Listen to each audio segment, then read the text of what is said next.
पुढील कार्यक्रम प्रसारित करणारे आहेत जॉयसमेर मिनिस्ट्रीचे मित्र आणि भागीदार. बायबल म्हणतं की आपल्याला सामर्थ्य प्राप्त होऊ शकतं, आपल्याला दान मिळू शकतं, आपल्याला फलप्राप्ती होऊ शकते, आपण महान गोष्टी करू शकतो, आपण आपलं जीवन विजयात जगू शकतो, आपल्याला एक सल्लागार, सहाय्यक, मध्यस्थी, बळ देणारा आणि आपाती मिळू शकतो.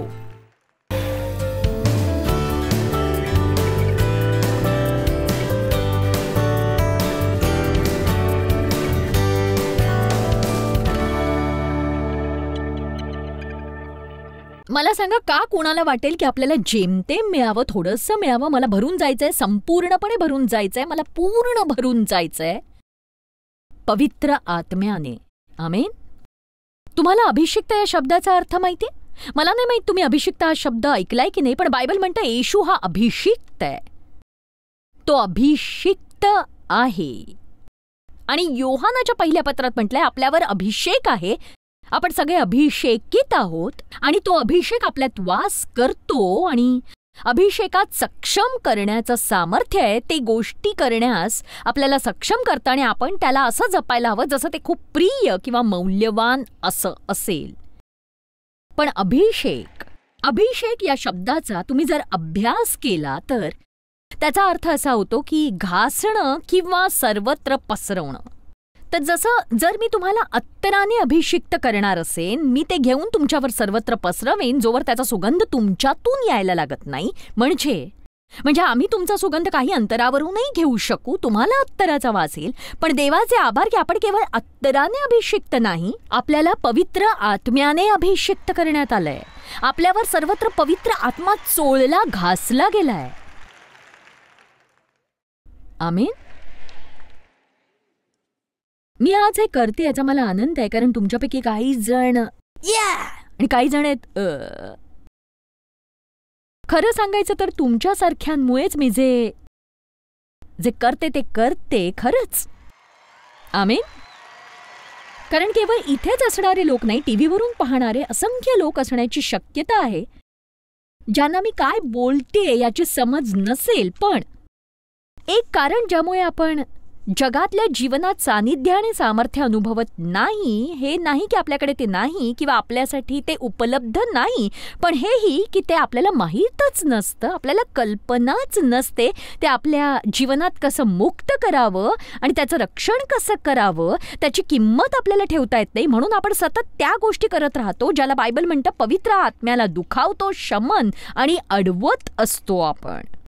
म्हणून या दिवसात मी तुम्हाला शिकवू इच्छिते की देवाने दिलेलं हे दान कसं जपावं. कारण जर तुमचा नव्याने जन्म झालाय, पवित्र आत्मा तुमच्यात आहे. पण माझा तुम्हाला प्रश्न आहे की पवित्र आत्म्यात तुम्ही कितपत आहात? तुमच्याकडे तो आत्मा अगदी जेमतेम थोडासाच आहे की तुम्ही पवित्र आत्म्याने पूर्ण भरलेले आहात? तुम्ही देवाकडे विनंती करायला हवी, मला पवित्र आत्म्याने भरून टाक, मला भरून टाक, मला भरून टाक, मला तो थोडासा नकोय, मला पूर्ण भर. पण जर तुम्हाला भरण्याची तुम्ही देवाकडे विनंती करणार असाल तर त्याला वास करण्यासाठी तुम्ही जागाही द्यायला हवी, नाही का?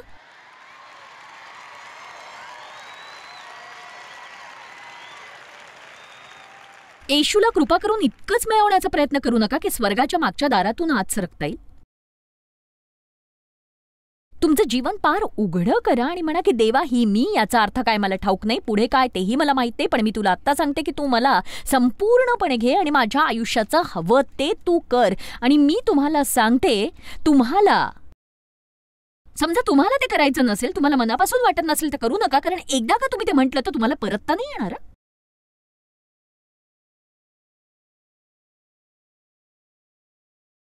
जीवनात पवित्र आत्म्याचं सामर्थ्य स्वीकारणं म्हणजे अंगावर काटा येणं किंवा असं काही वाटणं नाही. कळलं ना? अरे बाप रे. प्रेषितांची कृत्य अध्याय 1 वचन 8, पवित्र आत्मा तुम्हावर येईल तेव्हा तुम्हा सामर्थ्य प्राप्त होईल माझे साक्षी होण्यास. केवळ साक्षी होण्यास नाही, मी माझ्या चर्चच्या इव्हेंजलिझम कमिटीवर होते तेव्हा अगदी पूर्वी जेव्हा मी दैहिक होते आणि मी बाहेर पडून आठवड्यातून एकदा माझ्या गटासोबत दारोदारी फिरत असे आणि मी त्यांच्या मागे उभी राहायचे, त्यांना दरवाजा ठोठावू द्यायचे, पण निदान मला बरं वाटायचं, त्यांच्यासोबत जाऊन मला पुण्य प्राप्त होतंय, मी त्यांच्या बरोबर आहे म्हणजे मला काही ना काही तर मिळतच आहे. आणि मी त्या इव्हेंजलिझम कमिटीवर असण्याची बढाई मारायचे. मी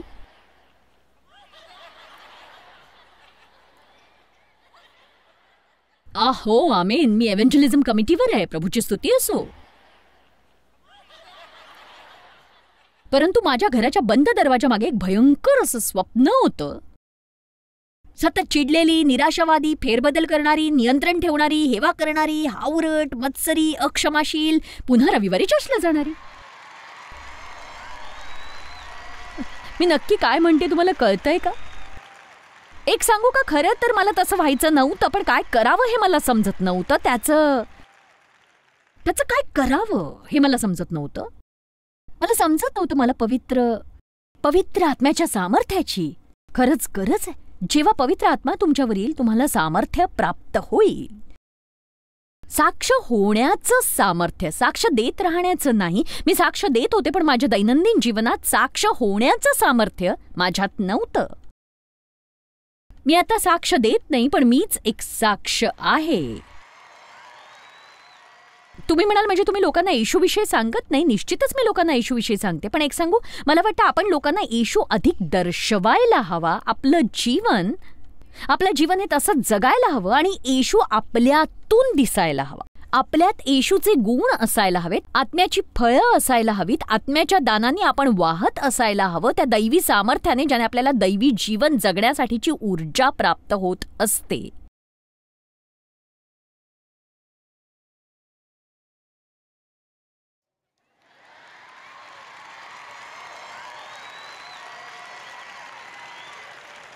चला प्रेषितांची कृत्य 1 अध्याय बघूया. वचनात माझी इच्छा आहे तुम्ही ही वचनं पाहावी. तो व ते एकत्र जमले असताना त्याने त्यांना आज्ञा दिली की यरुशलेम सोडून जाऊ नका, तर जे पित्याचे वचन तुम्ही माझ्याकडून ऐकले आहे त्याची वाट पहा. कारण योहानाने पाण्याने बाप्तिस्मा केला, तुमचा बाप्तिस्मा थोड्या दिवसांनी पवित्र आत्म्याने होईल. पवित्र. आमीन. तो म्हणाला आता बघा, वाट पहा, प्रतीक्षा करा. स्वतःच सगळं काही करायचा प्रयत्न नका करू. अति काही करण्याचा प्रयत्न तुम्ही नका करू. तुम्ही पित्याच्या वचनाची वाट पहा, ज्याने पवित्र आत्म्याचा वर्षाव करण्याचं वचन दिलंय, जे पेंटिकॉस्टच्या दिवशी झालं. तर पेंटिकॉस्टच्या दिवशी पवित्र आत्मा दिल्याने तो आपल्या प्रत्येकासाठी उपलब्ध आहे आणि कोणीही त्याला स्वीकारू शकतं. तो तुम्हाला भरून टाकण्यास तयार आहे आणि तुमचं जीवन अद्भुत करण्यासही तो तयार आहे.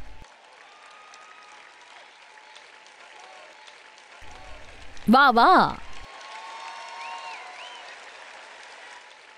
म्हणजे आपण हा विश्वास ठेवू शकतो का की येशू यासाठी मरण पावला नाही की आपण असावे कटकट करणारे, कुरकुर करणारे आणि उगाच असे म्हणत राहणारे की ओ माझ्यावर, मला ना या गोष्टीचं खरंच कंटाळा आलाय, मला हे जमेल का नाही कुणाच ठाऊक, येशू मी ना बस झालं. काही लोक तर खरंच वयाच्या कितीतरी आधीच म्हातारे दिसतात, कारण ते असतात 40शीत पण 90ीत असल्यासारखे वागतात, कारण त्यांना जणू मरणाची इतकी भीती वाटत असते.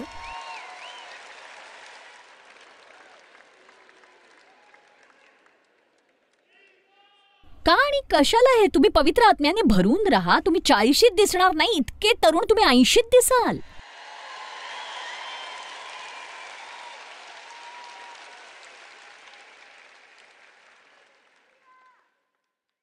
चला प्रेषितांची कृत्य 1 अध्याय 8 वचन बघूया. तेव्हा तुम्हा सामर्थ्य प्राप्त होईल.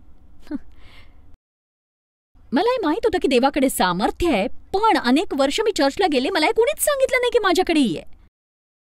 म्हणून तुम्हाला जर कोणी सांगितलं नसेल, मी या सभागृहात असलेल्या सगळ्यांना आणि टीव्हीवरून पाहणाऱ्या जगभरातल्या सगळ्यांना जे 63 विविध भाषेतून हा कार्यक्रम ऐकतायत, मी तुम्हाला सांगू इच्छिते आज. मग तुम्ही चीनमध्ये असा, तुम्ही रशियात असा, भारतात असा, आफ्रिकेत असा, तुमच्याकडे सामर्थ्य आहे.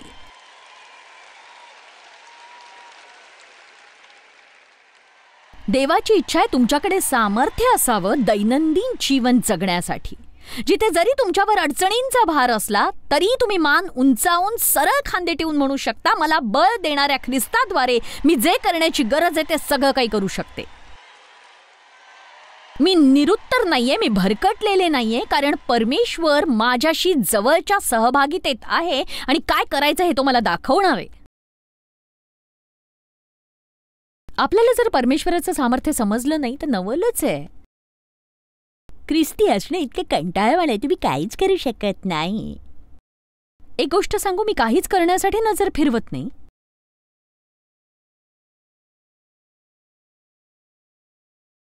देवाची सेवा करणं हीच एकमेव रोमांचक अशी गोष्ट आहे.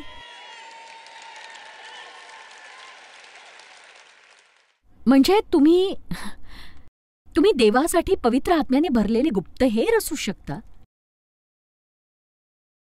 मी रोज प्रार्थना करते की देवा, मला आज कुणासाठी आशीर्वादित ठरता येईल ते दाखव. देवा, तुझी सेवा कशी करता येईल ते दाखवून दे.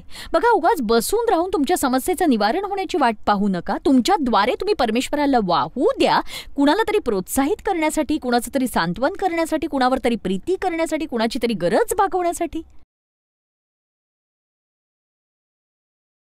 तुमच्यावर पवित्र आत्मा आल्यावर तुम्हाला सामर्थ्य, क्षमता, कौशल्य आणि बळ प्राप्त होणारच आहे. तुमच्यावर पवित्र आत्मा आल्यावर.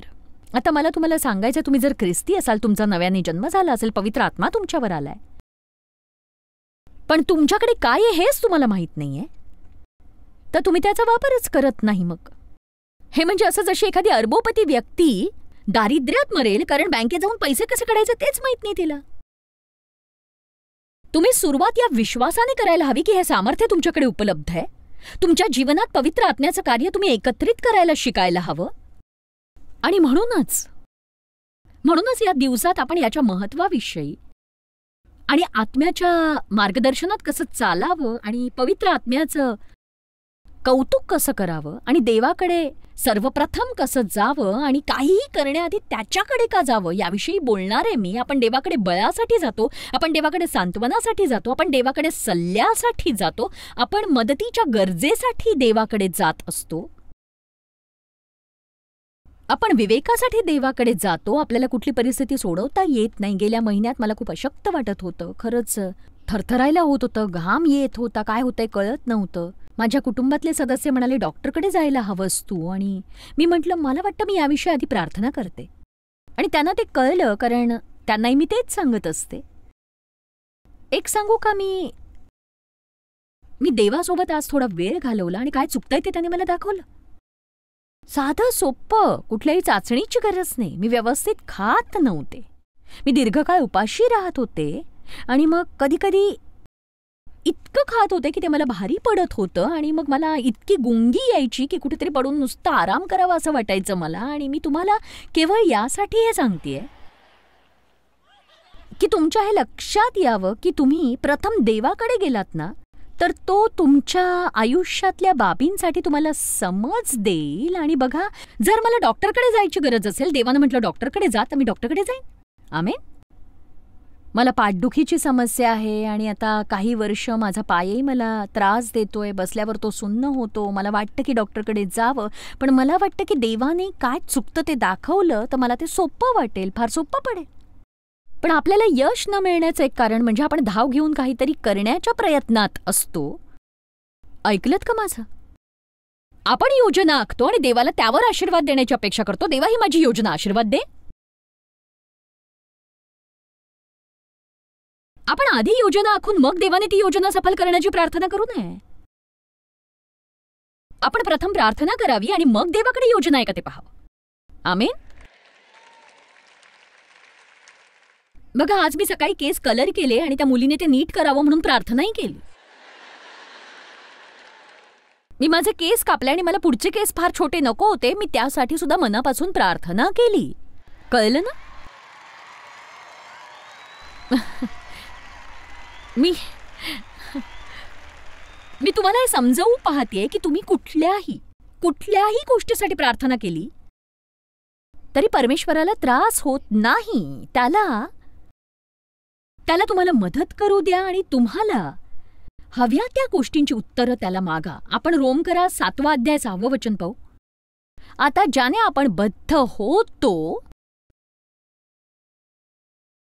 आपल्या समजुतीनुसार देवापर्यंत पोहोचण्यासाठी पाळावे लागणारे नियम आणि कायदे. आता ज्याने आपण बद्ध होतो त्याला मारून आपण नियमशास्त्रापासून मुक्त झालो आहो. म्हणून जुन्या रीतीने म्हणजे शास्त्रलेखास धरून नव्हे तर नव्या रीतीने अर्थात आध्यात्मिक दृष्ट्या दास्य करतो, तर नव्या रीतीने अर्थात आध्यात्मिक दृष्ट्या दास्य करतो, आध्यात्मिक दृष्ट्या दास्य. Hallelujah.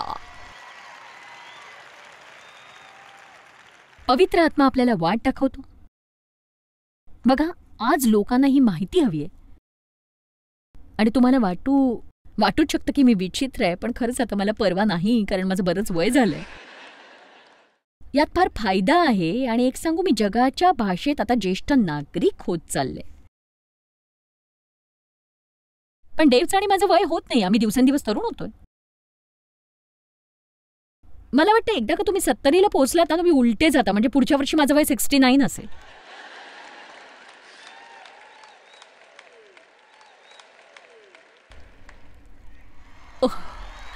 Thank you thank you thank you very much.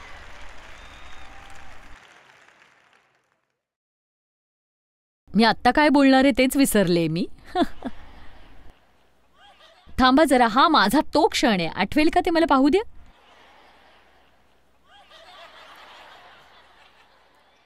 धन्यवाद असो की आपल्याला नियमांच्या अधीन राहावं लागत नाही. तुमचं मार्गदर्शन पवित्र आत्मा करू शकतो. आणि आजकाल सगळ्यांना एक फॉर्म्युला हवा असतो, एक प्रक्रिया, एक अमुक एक तमुक, 3 टप्प्यांची योजना, 7 टप्प्यांची योजना आणि अमुक एंटमुक असंच काहीतरी. पण जॉयस, मी माझ्या सेवाकार्याची सुरुवात कशी करू?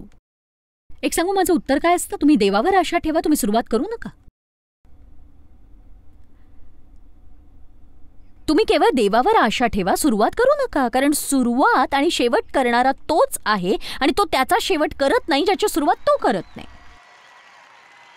त्याच्याही पुढे ही तर मीच आहे. बहुधा मी चुकत असेन, पण मी काय करत होते याची मला कल्पना नव्हती. आणि पवित्र आत्मा मला मार्गदर्शन करत होता. आणि जर तुम्ही काही करणार असाल तर तुम्हाला 10 भागांची टप्प्यांच्या योजनेची गरज नाही. पवित्र आत्मा प्रत्येक पावलावर तुम्हाला मार्गदर्शन करेल, वाट दाखवेल, तुम्हाला तो दर्शवेल. तुम्ही पाऊल उचला, तुम्ही थोडं चुकलात, थोडं मागे जा, तुम्ही दिशा व्यवस्थित आखा. तुम्ही पाऊल उचला ते कार्य करेल, तुम्ही पुन्हा पाऊल उचला पुन्हा कार्य करेल. आणि मग ते तुमच्या आणि देवामधलं असेल.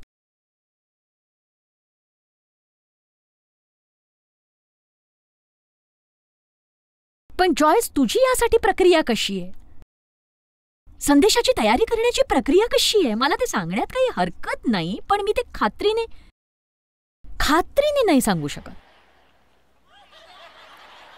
तुम्ही पाहू शकता की बहुतेक वेळी त्या तयारीचा फारसा फायदा होत नाही, कारण मी त्याच्या अर्ध्यापर्यंतही पोहोचत नाही. पण मी तयारी निश्चितच करते, माझ्याकडे ते असतं. अगदी लागलं तर असतं. तुम्हाला खरं सांगते, मी त्याचा वापर करते, पण मी ज्या क्रमाने ते लिहिलंय त्या क्रमात ते कधीच येत नाही. खरंच नाही. बहुधा मी आत्ता उद्याचं काही बोलत असेन किंवा उद्याचं मी आज काही बोलेन, काहीच भरोसा नसतो. आणि जेव्हा तुम्ही पवित्र आत्म्याच्या मार्गदर्शनाच्या अधीन असता असंच होतं.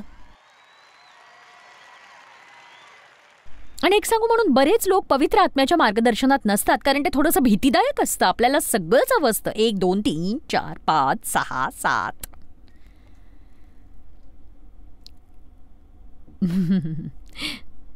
मी संदेश देण्याचा प्रयत्न करतेय. मी सांगते, मी प्रयत्न करतेय.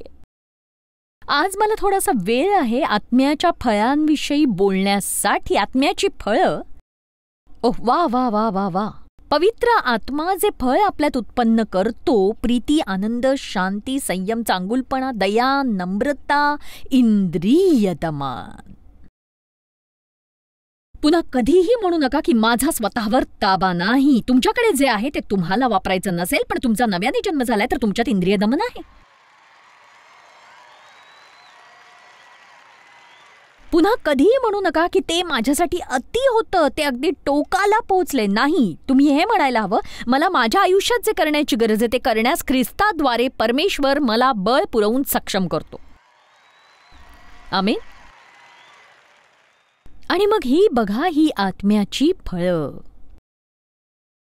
आणि म्हणून हेच बरं पडेल की मी ते तुम्हाला दाखवते, कारण नुसतं सांगून फारसा फायदा नाही होणार. आपण 1 कोरिंथ अध्याय 12 पहिली 7 वचनं बघू. बघा, सर्वप्रथम पहिले करिंथ अध्याय 12च्या पहिल्या वचनात असं म्हटलंय, बंधुजन हो, तुम्ही आत्मिक दानाविषयी अजाण असावे अशी माझी इच्छा नाही.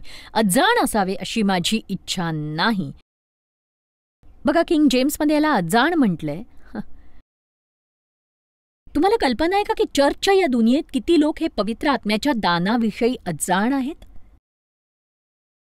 आपण त्यात कार्य करण्याऐवजी आपण केवळ वादच घालत राहतो.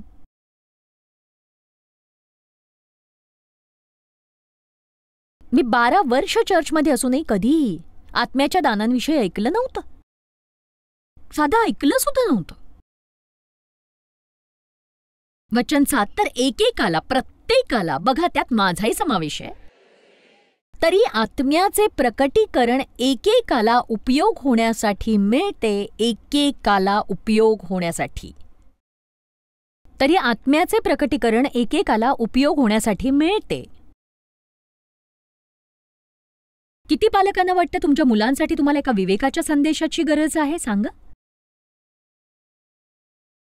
पवित्र आत्मा तुम्हाला तो देईल. ही आत्म्याची दानं यासाठी नाही की तुम्ही इथे वर येऊन त्याचं प्रदर्शन मांडावं. आत्म्याची दानं तुमच्या दैनंदिन जीवनासाठी आहेत. प्रत्येक विश्वासणाऱ्याच्या दैनंदिन जीवनासाठी ती आहेत. आणि विविध विश्वासणाऱ्यांवर दान इतरांपेक्षा अधिक प्रभावी असेल, बहुधा त्यांच्या जीवनात थोडं अधिक प्रबळ असेल. माझं असं वैयक्तिक मत आहे की या आत्म्याची सगळी 9 दानं ही आपल्यासाठी लागतील तेव्हा उपलब्ध असतात. आपली इच्छा असेल तर परमेश्वर त्याचा प्रवाह आपल्या जीवनात वाहू देतो. शांत झालं ना सगळं मी दानाविषयी बोलायला लागल्यावर? म्हणूनच आपण त्याबद्दल बोलायला हवं.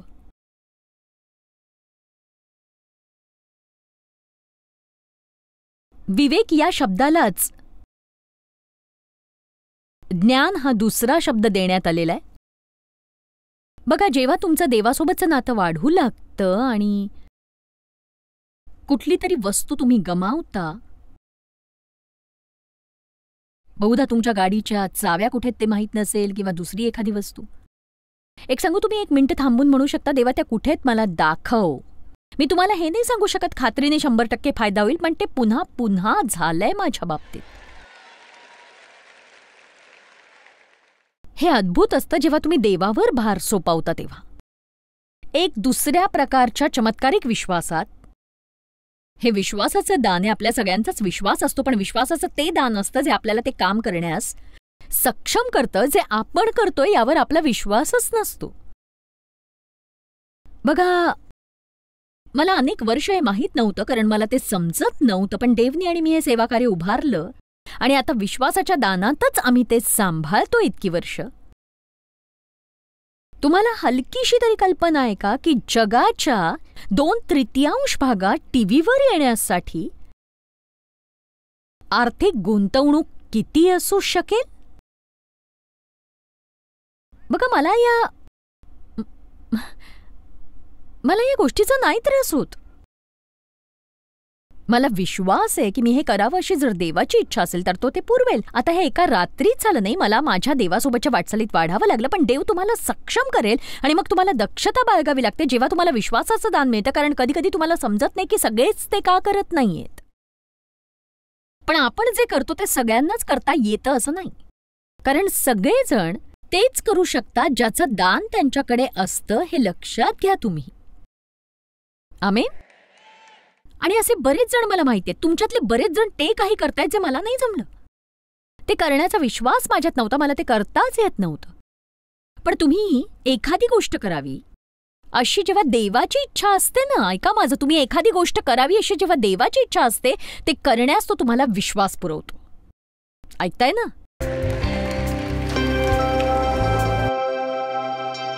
कॅथी नामक एका महिलेने फेसबुकवर आम्हाला सांगितलं की कसं माझ्या एका पुस्तकाने तिला आशीर्वादित केलं आणि त्याने तिचं जीवन खरंच खूप बदलून गेलं. आणि मी तुमच्यासाठी ते वाचून दाखवणार आहे.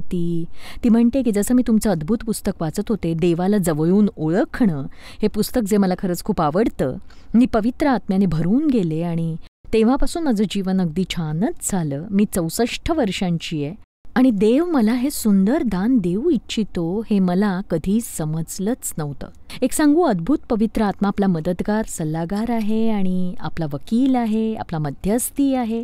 आपण एका अलौकिक दैवी सामर्थ्यासाठी भोकेले असायलाच हवं, म्हणजे मग आपण एक जोशपूर्ण असं जीवन जगू शकू आणि दैनंदिन जीवनासाठी लागणारं सामर्थ्य जे आपल्यासाठी उपलब्ध आहे.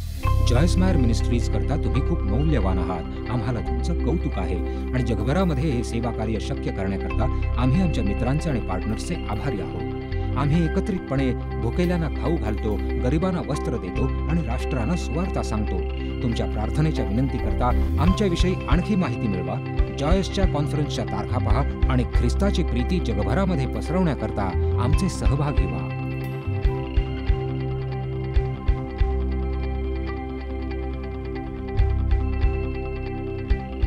याचा सर्व खर्च जॉयस्मायर मिनिस्ट्रीचे मित्र आणि भागीदार करत आहेत.